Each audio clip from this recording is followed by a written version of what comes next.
Hey guys, it's Holly here and welcome back to my channel. Thank you for joining me. So today's video is inspired by a wonderful infographic actually, which was originally prepared by Dr. Eric Helms. And we actually have an adapted version of this pyramid in our books, The Complete Contest Prep Guide and Fat Loss Forever. And this pyramid is a strength and nutrition pyramid, essentially summing up everything that's important when it comes to obtaining your physique goals and in a set order. So let's get stuck into this. It is going to be around 25 minutes long. I'm going to go through each of those steps within the pyramid and why they are perhaps more important than others. And the whole reason this video came about is because I had, interestingly, today I was doing some client check-ins and 2 people or 3 people actually asked me something similar as they're just about to undertake a diet phase. They've been in a heavy and off-season reverse dieting, and they all had a similar question about nutrient timing now that they're going into a fat loss phase. So this video will address meal timing, nutrient timing, and meal frequency. But it will be discussed a little bit later into the video. So if you are keen to hear and learn about that, stick around as we will get there at the end. So first and foremost, we'll start with the base of the pyramid, and that is energy balance. So when it comes to obtaining your physique goal, energy balance is important, funnily enough. Calories in versus calories out. Yes, it matters. So I'm going to approach this from the sense that you are potentially starting a diet. So first and foremost, if your calories, if the energy from food that you are consuming exceeds the amount of energy you are expending through activity during the day, you will gain weight. Simple as that. If they are balanced, if the amount of energy and calories you consume from food are equal and matched to that which you are expending during activity, your weight will be maintained. And there's going to be some fluctuation probably from day to day. And we have a maintenance calorie range, which lies probably in the realm of, say, 100 calories, high or low. But if you are, on average, consuming the same that you are expending, your weight will be held steady. If you want to lose weight, you need to be consuming less energy from food than you are expending through activity. So calorie balance does matter. And a lot of people will, inquire about coaching, or you hear people talk about this all the time. Oh, well, I set my targets at 1,500 calories and I wasn't losing weight. So, but I was in a deficit. I'm sure I was in a deficit. Well, no, you weren't. If you're not losing weight, you're not in a deficit. So I think making sure that you have accurately set your targets to reflect your goal is so important. There are many different calculators available online that you can use to predict what should be a deficit or what should be a surplus if you're trying to gain muscle. But you are an individual, and somewhere along the bell curve, there are going to be people that are outliers that fall lower or that fall higher than what is predicted as normal. So someone with a really slow metabolism who perhaps has been yo-yo dieting for years probably is going to fall on the lower end. And what an equation might predict will be incorrect for them. That would still put them in a surplus. So there's always going to be unique situations like that. So what I would suggest in that case is to determine your maintenance calories, track what you eat, weigh yourself every day, be consistent with your training, and see what happens to your weight. Simple as that. So yes, energy balance is super important. Probably the most important thing when it comes to achieving your physique goal. The other thing that's really important, and so many people get this wrong, is training and exercise and the modality, the training type. So again, I'll be out for dinner with a new group of friends and someone hears that you are somewhat involved in the nutrition side of things, And they'll be like, oh, so what supplements should I take? Oh, I heard there's this great fat burner. It's like the last thing that we need to even consider when it comes to achieving your goals. It is for the elite athletes. It's for the pros, the people that are doing everything else right. And now they're trying to get a 1% edge on their competitor because they've been consistent with all the other things, which I'm about to talk about. So exercise, consistency. It sounds really obvious, but you need to be consistent with your training every day, every week. You don't just cycle through, I'll do 2 days this week and then I'll have a week of 5 days, which is awesome. Oh, but I've got something coming up the next weekend. I'll maybe just 2 days this week. That'll do. That is really not a consistent amount of effort. The people that have the best physiques, it is a lifestyle. It is not a question of whether they go to the gym. It is what time? How will I fit this in my schedule? There's just no negotiations. It is a part of their life. So if you aren't consistent with your training, whatever your goal might be, start there. Hit a certain number of training sessions every week and you're doing better than most. So that's important. Consistency, of course. The other thing that I see people doing wrong quite frequently, and not to pick on females, but I am one, so I guess I'm picking on myself, and it used to be me, is that they are doing the wrong type of training for their desired physique goal. So a lot of women will come up to me and say, I love your physique. You have a really good body. And thank you. Yes, I've worked really hard for it. And the first thing they'll say is, oh, how much cardio do you do? What do you do for your cardio? This would be for someone that is very novice. I'm aware that people that are in the lifting game have a pretty different mindset on it. But for those that aren't involved in resistance training or weights training, they would probably assume that I do a lot of exercise, just general activity. So most common is that women will be doing double the amount of cardio than what their resistance training targets or frequency is. They might have 4 sessions that they do of their HIIT 45 session. Maybe they go to F45 and they do their cardio workouts. So it's pretty intense. I've done that kind of training. And they only do 2 resistance training sessions a week. Well, that ratio just needs to go the other way. It is far more important to be consistent with resistance training if you want to build muscle. People are worried about, again, picking on females. Females are worried about putting on too much muscle, or they'll say to me, oh, but look, I've already got huge arms, or my thighs are really big already. They're probably not, or maybe you do have great genetics. Maybe you naturally do have a little more muscle than somebody else. But I can probably guess, without offending too many people, you've got a little bit of body fat on there as well.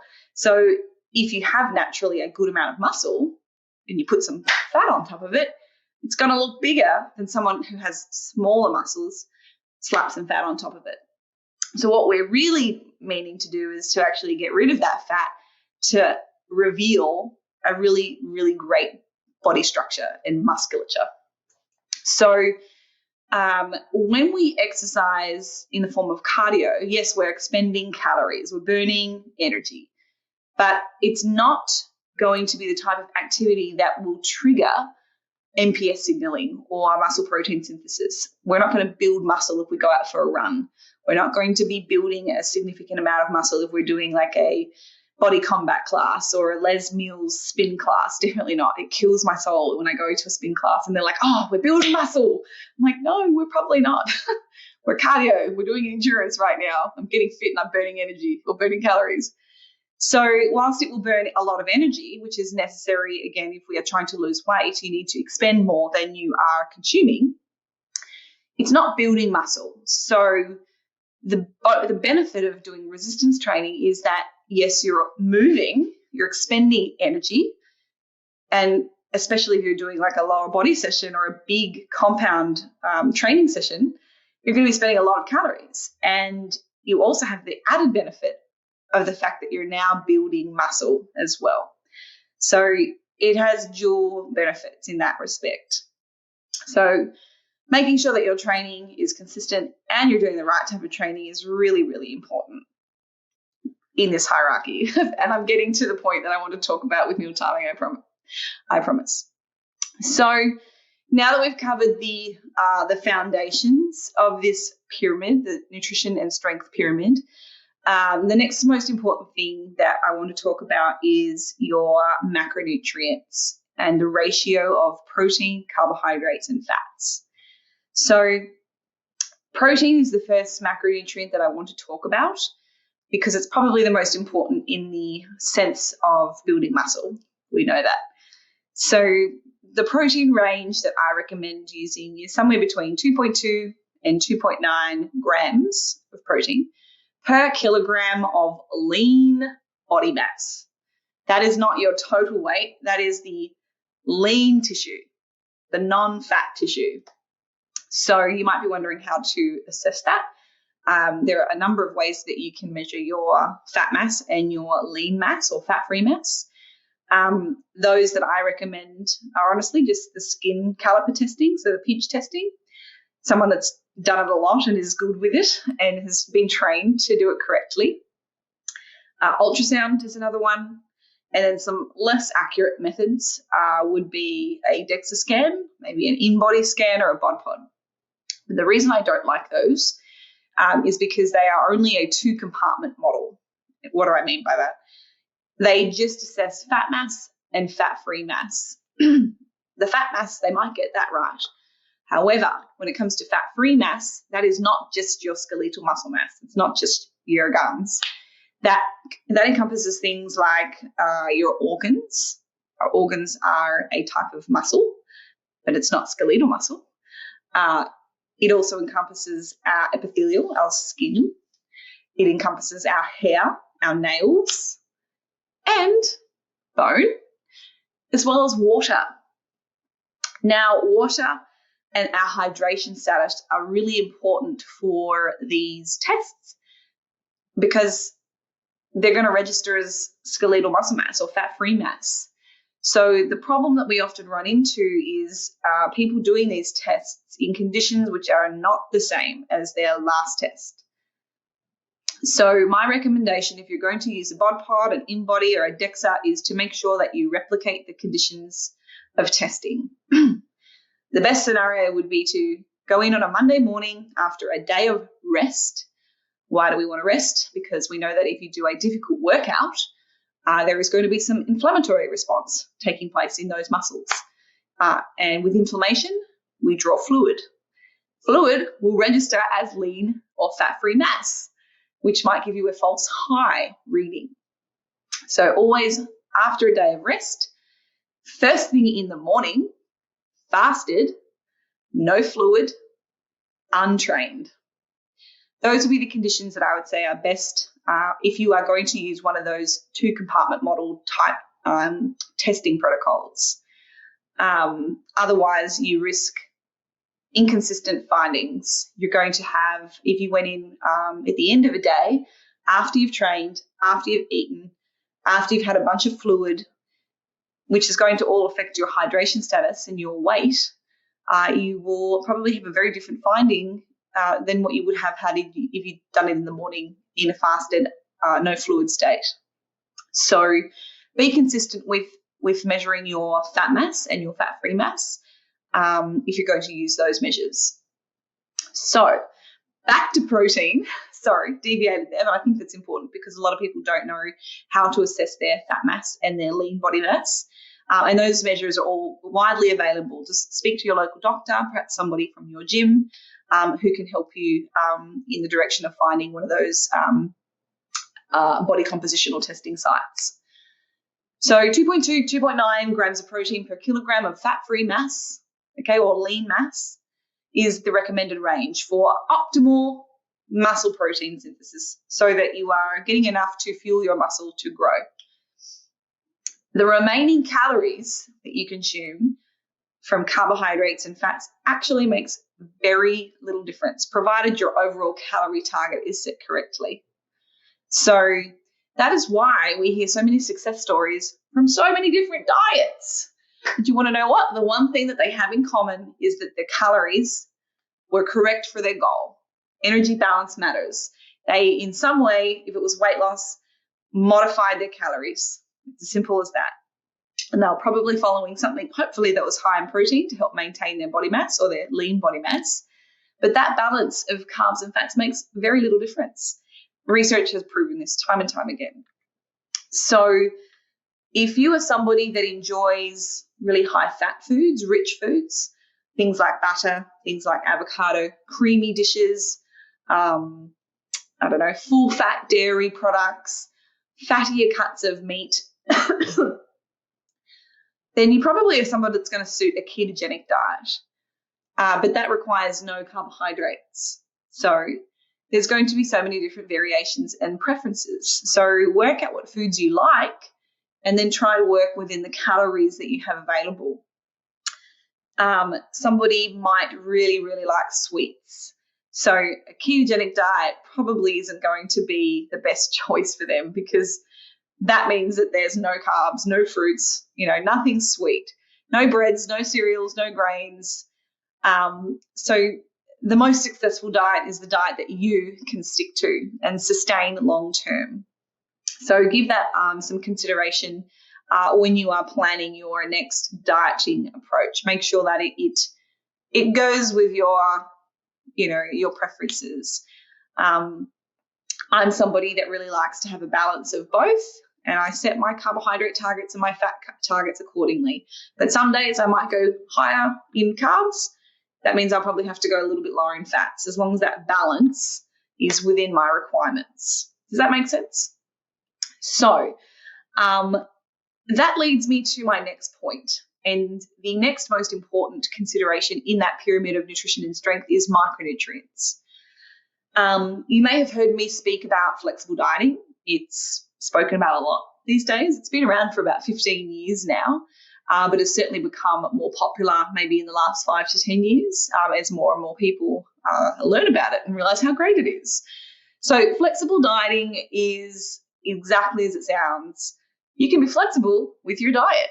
And that's because we know that those founding principles about calories, protein are what's most important. So how we decide to consume those remaining calories is completely up to us. It's flexible. So the reason I like flexible dieting as an approach to nutrition, whether it be for fat loss or for gain or for metabolic repair, whatever it is it gives you the ability to consume a wide variety of foods, because that means that you're getting a great variety of micronutrients. Now, there are going to be some people who absolutely butcher flexible dieting and say, I can eat McDonald's every single day and I still hit my targets. Well, no, that's not healthy, because guarantee if you did it long enough, you'd probably become deficient in a bunch of micronutrients, and you definitely wouldn't be hitting your daily fiber intakes. And those two things are important for health. So despite the fact that we have this flexibility to eat whatever we want, there are no restrictions. There is no food that is off limits, provided you are healthy. Then, it doesn't really matter what you choose. That's why certain diet types, like, for example, the carnivore diet or the paleo diet, and there are a range of others out there, they can be successful when it comes to weight loss, but they are restricting whole food groups. And that means restriction of micronutrients too. So I am somebody that would prefer to recommend a balanced approach to nutrition, because it means that your micronutrient requirements are also being met. Those types of diets are very extreme and they can be quite difficult to adhere to long term. You might have tried a bunch of different diets, whether it's intermittent fasting, timed eating, carb backloading, vegan, keto. I don't know, the list goes on. There are just so many. But if they are really restrictive in one type of food, there's probably only a certain amount of time that you can adhere to that before you start to crave something else. And then your diet changes. So why not just be flexible in the first place and have balance? Because it can work. We know that from a scientific standpoint. So that was my next point. Micronutrients, it does matter. You can't still eat like an asshole without, having some kind of a consequence down the road when it comes to your chronic health or overall health. The next thing I'm going to talk about is micronutrients. Sorry, the next thing I'm going to talk about is meal timing and meal frequency. And this question was actually asked about 3 times from three different clients of mine today as they started to embark a little further into their diet approach. So meal timing is important when it comes to maintaining your lean body mass and optimizing your body composition, but only when all those other things that I've just spoken about are being done, okay? It is not as important as those things, but there is some benefit to have if you are able to follow something that is a little bit more structured when it comes to meal timing. So the first macronutrient I'm going to talk about is protein. There is a phenomenon that we know to be called as the refractory period. So it's a period of about 2 to 3 hours where muscle protein synthesis has been initiated. It has been maximally stimulated through resistance training and through consumption of protein. And by throwing in more protein doesn't increase the rate of muscle protein synthesis. It's just on, okay? It's doing what it needs to do to create new muscle tissue or to maintain it if you're in a deficit. So after that 3-hour period or that window, and it can be longer depending on the situation of the individual, but we'll use as a rough estimate or a rough guideline 2 to 3 hours. Then it starts to trickle back down. So our blood plasma levels of leucine, which is one of the amino acids responsible for stimulating mTOR and protein synthesis, it starts to decrease and return towards baseline. Once it's back to baseline, hey, guess what? Let's have some more protein. We'll throw that back in the mix. And all of a sudden, before you know it, the leucine from that protein has stimulated mTOR again. That signaling cascade that takes place for us to build muscle ramps back up and it stays up again for another 2 to 3 hours, and then it falls back down. So if you have a limited amount of calories from protein in the day that you want to consume and you want to maximally stimulate mTOR and the signaling pathways to build muscle, you want to be doing it in a spread out and fairly even manner or an even fashion. So every 4 hours or so, make sure that you are consuming a bolus amount of protein. What do I mean when I say bolus? I'll give you a bad example. A bad example would be I wake up in the morning, I have 150 mils of milk on my cereal, and it might have 10 grams of protein. A few hours later, like 2 hours later, I have a protein bar with 15 grams of protein. And then an hour later, I have a handful of nuts and a Greek yogurt. It has 18 grams of protein. And then 5 hours passes, bigger window, and then I have a bolus protein serve with 58 grams of protein, big steak. And then an hour later, I have another meal in the afternoon. It's got 30 grams, and then that's my macros done. That would be a really ineffective way to structure your protein intakes. Why? Because the amount of protein that we need, and specifically the amino acid called leucine, is somewhere in the realm of 2 to 3 grams in one bolus serve. If you have really small amounts of protein, you're not going to maximally stimulate that signaling pathway. If you eat 10 grams of protein, yeah, you will get some MPS taking place, I guarantee you. Same if you have 15. Yes, you're going to stimulate that cascade of events, but not to its fullest. You want to be really bashing on the door to make sure that, your body's like, oh yeah, I got it. I'm going to build some muscle. Okay, settle down. So somewhere between 2 to 3 grams of leucine is a really good amount, and that can be achieved by consuming around 25 grams of high quality animal protein. Now, vegans are like, but I can't eat animal products. That's okay. You just need to work a little harder when it comes to your sources of protein. There is no one magical plant-based food that has the perfect ratio of amino acids or one particular plant protein source that has a really high amount of leucine. So the best proteins are actually a blend. The best vegan proteins are a blend of different grains that give us a better blend or ratio of amino acids, especially leucine. And I believe corn actually has a really high amount of leucine. So there you go. But some of them will have a range of different products. And the reason why the servings usually have around 25 grams of protein is for that reason. That's the amount to kind of stimulate to its fullest potential that MPS signaling pathway. So there may be some benefits from having a slightly higher amount. And of course, people that have larger mass, bigger bodies, more muscle, have higher requirements for protein. So their meal serving sizes are probably going to be more likely 40, 50, maybe 60 grams of protein in any one serve to help them hit their daily targets. And that's in the case of like a bodybuilder or just a big dude. So there are some benefits to having slightly higher portion sizes when it comes to your protein to help maximally stimulate new muscle tissue or muscle protein. So that is your meal timing when it comes to protein. We know there's this refractory period, so it makes sense to spread your protein intakes out evenly across the course of the day and making sure that you're not just dripping and drabs of protein coming in, every few hours. So spread it out, maximally knock on that door, and you will be doing better than if you just had one meal a day and ate all of your protein in one go.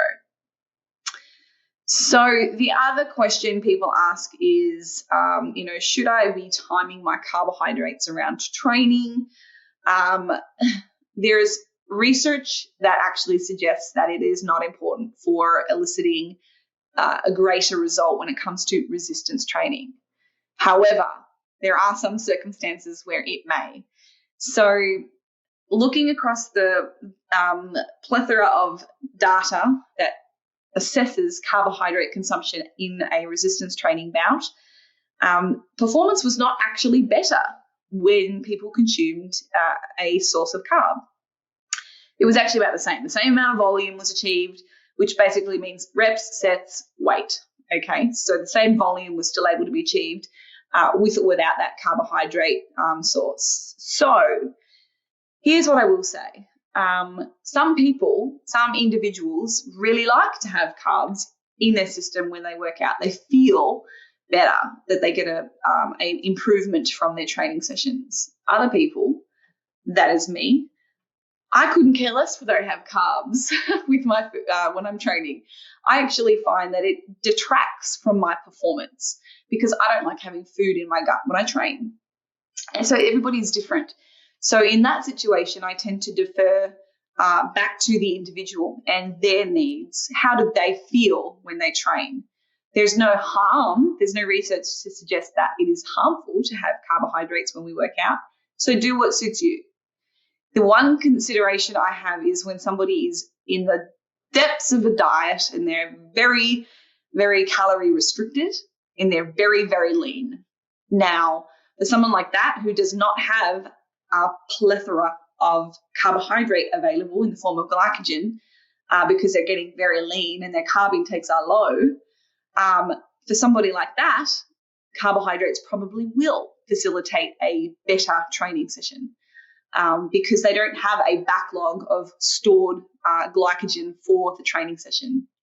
So you can imagine if somebody is not dieting and they are training to just maintaining their body weight, or maybe they're even in a gaining phase, maybe they're in a surplus.